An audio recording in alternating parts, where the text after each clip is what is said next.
আমি গতকাল রাত থেকে তো গান বাজনা শুরু হয়েছে, কথা বলেন ঠিক না বেঠিক?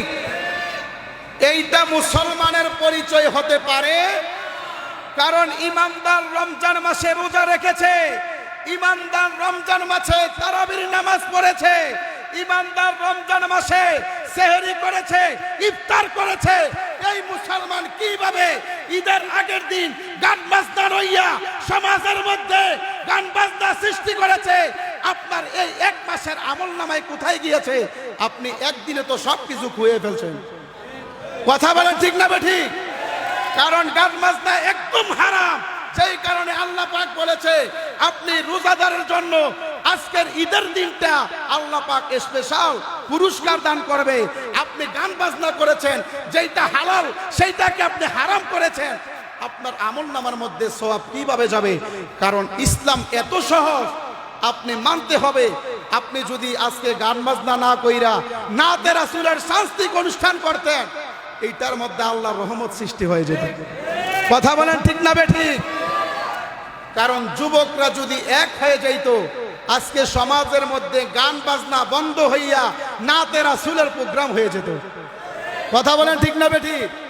কারণ নাতে রাসূল আপনি যখন শুনবেন, পড়বেন, আপনার আত্মার খোরাক আসবে, নবীর ভালোবাসা ঢুকবে, নবীর মুহাব্বত আপনার ভিতরে পয়দা হয়ে যাবে। কিন্তু গান বাজনা তো হারাম, এটা কেন করবেন? কারণ আপনি ঈদের নামাজের পরে দেখবেন স্পিকার নিয়ে, পিকআপ নিয়ে অনেক দূর দূরান্ত মানুষ যাবে, কিন্তু এটা তো কোরআনের মধ্যেও নাই, হাদিসের মধ্যেও নাই। কেন এই হারাম কাজটা আপনি করবেন?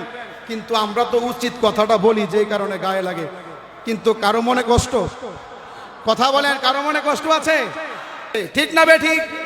যেই কারণে আল্লাহ পাক ডাক দিয়ে বলে মুত্তাকিনের জন্য ঈদের দিন, ইমানদারের জন্য ঈদের দিন, আর পাপীদের জন্য আজকের দিনটা হচ্ছে লজ্জান্বিত দিন। যেই কারণে লজ্জার বিষয় হলো আপনি 11 মাস খাইলেন, 11 মাস আপনি ভক্ষণ করলেন, কিন্তু এই মাসটাতে কেমন আল্লাহ পাক আপনাকে রহমত দান করেছে। এই মাসের মধ্যে আল্লাহ পাক কোরআন নাজিল করেছে, এই মাসের মধ্যে আপনি গুনাহ মাফ না লইতে পারেন নাই, কিন্তু আপনি রোজা রাখেন নাই, যেই কারণে আপনি আল্লাহর দরবার থেকে লাঞ্ছিত। নাউজুবিল্লাহ পড়েন। যেই কারণে আল্লাহ বলে রোজাদার ঈদ আর রোজা ভয়ঙ্করকারীর জন্য ধিক্কারের দিন হলো, তার জন্য ঈদ নয়। যারা রোজা রাখে না, যারা রোজা ছিল না, তাদের জন্য ঈদ নয়। যেই কারণে জুমার মধ্যে একটা আলোচনা করছিলাম কারণ একটা কথাই নিয়ে, একটা আমার শব্দটা নিয়ে আপনারা, আমি এই জিনিসটা অনেকটা মাইন্ড করছিলাম, যে কারণে আলোচনা করব। যেই কারণে কোরআন হাদিসের মধ্যে একটু ইঙ্গিত আঙ্গাতে কথা বলা লাগে, ঠিক না বেঠিক? ইঙ্গিতে আঙ্গাতে কথা বলতে গেলে একটু না একটু টু শব্দ হবে। মানুষ বলতে ভুল আছে না নাই? ওয়ামা খালাকতুল জিন্না ওয়াল ইনসা ইল্লা লিয়াবুদুন। ইনসান যে মানুষ হয়েছে, সেই মানুষের ভুল হয়েছে, কিন্তু সেই মানুষের ভুল হবে। কিন্তু একটা বিষয় নিয়ে যে আপনারা রাস্তাঘাটে দোকানপাটে সমালোচনা করছেন, কিন্তু গুনাহগার আপনারা হয়েছেন। আমি তো গুনাহগার হয় নাই, কারণ আমি কোরআনের দলিল দিয়েছি, হাদিসের কথা বলেছি। যেই কারণে এটার মধ্যে আমি যে বলছিলাম রোজাদার ঈদ করার জন্য, কারণ ইমান যারা বেঈমান, যারা রোজা রাখে নাই, তারা যে ঈদের মাঠে আসবে না, এটা কোরআনে হাদিসের দলিল, ঠিক না বেঠিক? কারণ কেউ যদি দলিল চাইতে চান, আমি যে একটা বিষয় কথাটা বলছি, কারণ ওই জিনিসটা বলার উদ্দেশ্য হচ্ছে একটু আকর্ষণ দিয়েছি। কারণ আজকের কথাটা হচ্ছে বেরোজগার মসজিদের মধ্যে আসলে আপনি হয়তো এটার মধ্যে লেখা আছে ধাক্কা দিয়ে আপনি বাহিরে দেওয়া, কিন্তু আমি একটু আকর্ষণ লাগাইছি। কারণ হচ্ছে আপনার সামনে একটা মুসলমান রমজান মাসে খাবার ভক্ষণ করবে, আপনার সামনে একটা মুসলমান আপনার সামনে একটা ধূমপান করবে, আপনি ইমানদার হইয়া আপনি তাদেরকে প্রতারণা করেন নাই, তাদেরকে আপনি শাসন করেন নাই। কারণ তার জন্য আপনি রোজা রেখেও আপনার কোনো আমল নামার মধ্যে সওয়াব যাবে না, কারণ আপনি তো ওনাকে শাসন করেন নাই। কারণ এই কথাটা বলার উদ্দেশ্য হচ্ছে আপনি যদি তাকে শাসন করতেন, আজকে ইসলামটা সহজ হয়ে যেত, কথা বলেন ঠিক না বেঠিক? যেই কারণে একটা বিষয় নিয়ে সমাজের মধ্যে ফিতনাবাজ করা যাবে কারণ বুঝবেন, বোঝার দরকার আছে, হাজার বুঝবেন। কারণ একটা জিনিস বুঝা শুই না বাহিরে কথা বলবেন, কারণ ইমামের পিছনে নামাজ পড়ে বাহিরে সমালোচনা যদি করেন, একটা সাজদা আল্লাহর দরবারে কবুল হবে না। ঠিক না বেঠিক? কথা বলেন ঠিক না বেঠিক? যেই কারণে আর ডাইনে বামে নয়, আলোচনার মধ্যে চলে যায়। আজকের ঈদের দিনটা হচ্ছে একমাত্র রোজাদারের জন্য। সুবহানাল্লাহ বলেন। আল্লাহর রাসূল সাল্লাল্লাহু আলাইহি ওয়াসাল্লাম যখন ঈদুল ফিতরের দিন আসে, ফেরেশতাগণ রাস্তায় মোড়ে মোড়ে দাঁড়িয়ে থাকে। জোরে বলেন সুবহানাল্লাহ। যখন ঈদের দিন আসে, আল্লাহর রহমতের ফেরেশতা প্রত্যেকটা রাস্তার মোড়ে মোড়ে আল্লাহর রহমতের ফেরেশতা দাঁড়িয়ে থাকে। সুবহানাল্লাহ বলেন। একটু মনোযোগ। সালাতুন ইয়া রাসূলুল্লাহ, সালামুন ইয়া আলাইকুম, সালাতুন ইয়া সালামুন ইয়া।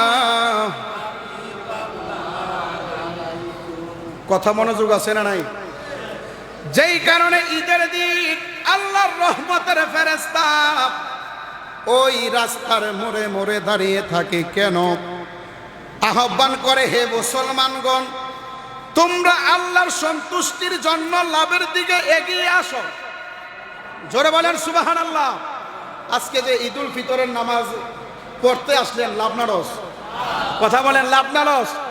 যেই কারণে ফেরেশতারা বলে, হে মুসলমান, হে ঈমানদারগণ, তোমরা আল্লাহর সন্তুষ্টির লাভের জন্য এগিয়ে আসো। যেই কারণে যিনি কল্যাণের তৌফিক দেন, তারপর এই বিনিময়ে বিরাট পুরস্কার দান করেন। কি পুরস্কার? তোমাদেরকে রমজানের রাত জাগরণের আদেশ দেওয়া হয়েছে, তোমরা তা পালন করেছ, এবং দিনের বেলা রোজা রাখার আদেশ করা হয়েছে, তোমরা রোজা রেখেছ। তাই তো ও ইমানদারের দল, আজকে ঈদুল ফিতরের দিনে তোমরা যে মাহে রমজান মাসে আল্লাহ পাক নির্দেশ দিয়েছে রোজা রাখা ফরজ, তোমরা রোজা যেমনি রেখেছ, তোমরা তো আল্লাহর সন্তুষ্টির জন্য ইবাদত বন্দেগী করেছ, আল্লাহর সন্তুষ্টির জন্য যাকাত আদায় করেছ। কিন্তু এইটার বিষয় হচ্ছে, এই ফেরেশতা ডাক দিয়া কয়, আসো আসো আসো, আল্লাহর আহ্বানের দিকে আসো। আজকের দিনটা হচ্ছে তোমরা রোজাদারের জন্য আল্লাহ পুরস্কার দান করে দিবে। জোরে বলেন সুবহানাল্লাহ। যেই কারণে বন্ধুরে, যখন তারা ঈদের নামাজ শেষ করে, তখন একজন আহ্বানকারী আসে। যখন ঈদের জামাত শেষ হয়ে যাবে, আল্লাহর রহমতে, আল্লাহর কুদরতে একজন আহ্বান ফেরেশতা আসে।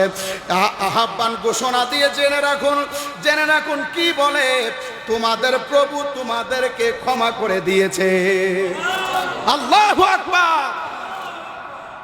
একটি মাস রমজান রেখেছেন, রোজা রেখেছেন, একটি মাস রোজা রাখার কারণে আপনি যখন আল্লাহর সন্তুষ্টিতে রেখেছেন, আল্লাহর সন্তুষ্টিতে ইবাদত বন্দেগী করেছেন, কারণ মানুষের জন্য তো রোজা রাখেন নাই। ঠিক না বেঠিক? কার জন্য রোজা রেখেছেন? কথা বলেন, কার জন্য রোজা রেখেছেন?